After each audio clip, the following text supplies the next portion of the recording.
Background వచ్చి రాష్ట్రాన్ని వస్తూ ఇస్తాను కాబట్టి నేను అరెస్ట్ చేసి ఎఫ్ఐఆర్ చేసి చర్య తీసుకోండి.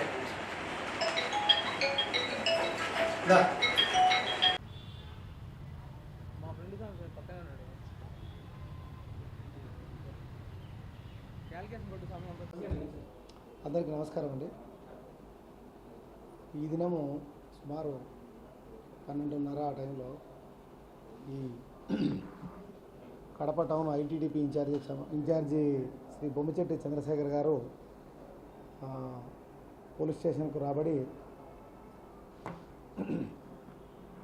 ఈ ప్రముఖ సినీ దర్శకుడు రామ్ గోపాల్ వర్మ, ఈ పోసాని కృష్ణమురళి, తర్వాత యాంకర్ జూనియర్ నటి శ్రీరెడ్డి గారి మీద ఒకటి రాతమూలకంగా ఫిర్యాదు ఇవ్వడం జరిగింది. వాటి మీద ఎఫ్ఐఆర్ నమోదు చేయాలని చెప్పడం జరిగింది.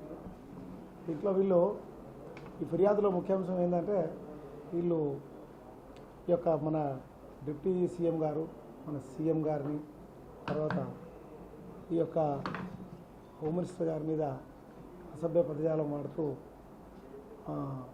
వారందరికీ ఫొటోస్ యొక్క మార్ఫింగ్ చేసి వాళ్ళని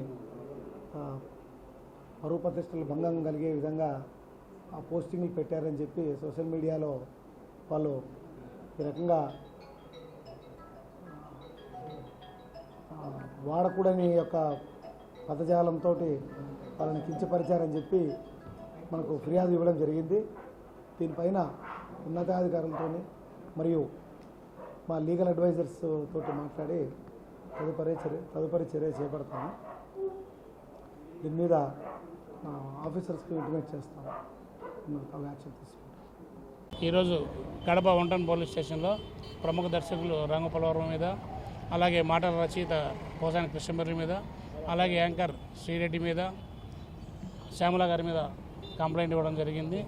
వీరు గతంలో ముఖ్యమంత్రి మీద, డిప్యూటీ ముఖ్యమంత్రి మీద, అలాగే హోమ్ మినిస్టర్ మీద, అలాగే విద్యాశాఖ మంత్రి లోకేష్ గారి మీద వికృతంగా ట్రోల్స్ చేయడం, వాళ్ళ ఫోటోలు మార్పింగ్ చేసి అసభ్యంగా చిత్రీకరించడం, అలాగే వాళ్ళ కుటుంబ సభ్యులను కూడా టార్గెట్ చేసి అత్యంత నీచంగా మాట్లాడడం, చాలా విషయాల్లో కూడా వీరు చాలా అతిగా ప్రవర్తించారు. మేము మార్పు వస్తుందని ఇన్ని రోజులు వెయిట్ చేశాం, కానీ ఇప్పటికి కూడా వీళ్ళకి మార్పు రావడం లేదు. వీళ్ళు పక్క రాష్ట్రాల్లో ఎక్కడో తలదాచుకుంటూ ఈ రాష్ట్రం మీద విషయం చెబుతున్నారు. ఈ రాష్ట్ర అభివృద్ధి జరగకుండా, ఈ రాష్ట్రానికి పరిశ్రమలు రాకుండా, ఈ రాష్ట్రంలో రాజధాని నిర్మాణం కాకుండా, ఈ రాష్ట్రంలో ఎటువంటి ప్రాజెక్టులు జరగకుండా రైతులు కానీ, విద్యార్థులు కానీ, యువత కానీ, అలాగే ఉద్యోగస్తులు కానీ అందరూ నష్టపోయి ఈ గవర్నమెంట్ కూలిపోవాలి, తిరిగి జగన్ను ముఖ్యమంత్రి చేయాలి, రాష్ట్రంలో శాంతి భద్రత సృష్టించాలి, తద్వారా గవర్నర్ పరిపాలన తీసుకురావడం ఒక కుటిల ప్రయత్నంతో వాళ్ళు వీళ్ళు ఈ విధంగా ప్రవర్తిస్తూ ఉన్నారు. ఇటువంటి వాళ్ళను సమాజాలు ఉంచడం శ్రేయస్కరం కాదు.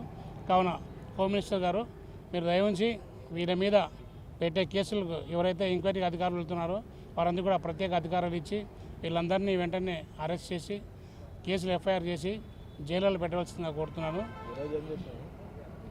ఈరోజు గౌరవ 1 పోలీస్ స్టేషన్లో శ్రీ రామకృష్ణ గారికి వీళ్ళందరి మీద కంప్లైంట్ జరిగింది. ఆయన తప్పకుండా వీటిని పరిశీలించి చర్యలు తీసుకుంటామని చెప్పారు. మేము కూడా ఏవైతే మేము రెప్యుటేషన్ ఇస్తామో ఈ రెప్యుటేషన్ కూడా మేము లోకేష్ గారికి, అలాగే హోమ్ మినిస్టర్ గారికి, సీఎం గారికి అందరికీ కూడా పంపడం జరుగుతుంది.